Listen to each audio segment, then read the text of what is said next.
I think it's about time now that I do a little bit of backstage behind the scenes of the crowdfunding.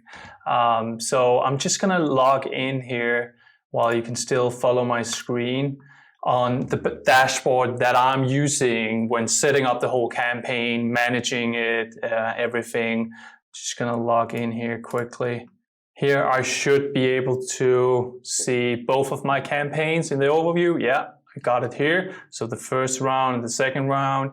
And from this dashboard is actually where you do a third campaign if you feel in the mood for that. But just to comment a little bit on the rounds here. The first round, as I said, we had that one in 2019. We totally raised more than €1.5 million, but it did also cost a lot of equity to the company. And that's dilution of ownership for you. There's a cost and there's benefits at doing something like this. Our valuation at that point wasn't that high, in my opinion.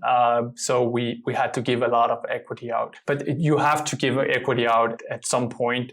And if you are going towards funding your business for future, until you are profitable or you are making an exit, you should be prepared to give out equity and dilute your own ownership. I've always told myself that I'd rather own 1% of the most successful business in the world than owning 100% of a local business.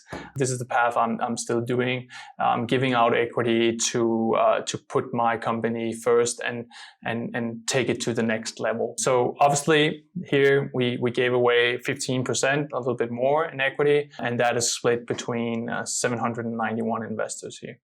Second round we did was smaller, 400,000 euros. It's what we call a small bridged round. As you can see, the equity offered here are so much smaller because the valuation at that point was almost doubled since last raise because of the execution of all our new markets and new customers coming on board and everything. That one was, we had 657 investors joining that campaign.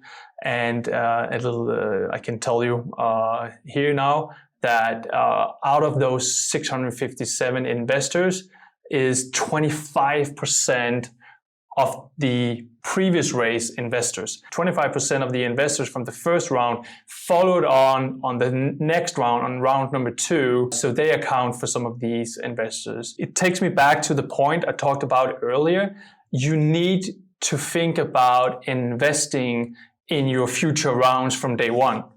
You want to show your investors that you're doing good and it's worth following your journey on, because that's just another tool for you to raise money for your next milestone and your next one and next one. So you want to invest in informing your investors as good as possible. And I think it turned out well, taking everything into consideration of Corona had just started at that point in 2020, and it was pretty much turbulent period of time to be making a raise on crowdfunding. And to be honest, I had my doubts. But if a travel company can raise money during Corona, you can too, whatever company you have. That's my best takeaway from that experience and my learnings. So go for it.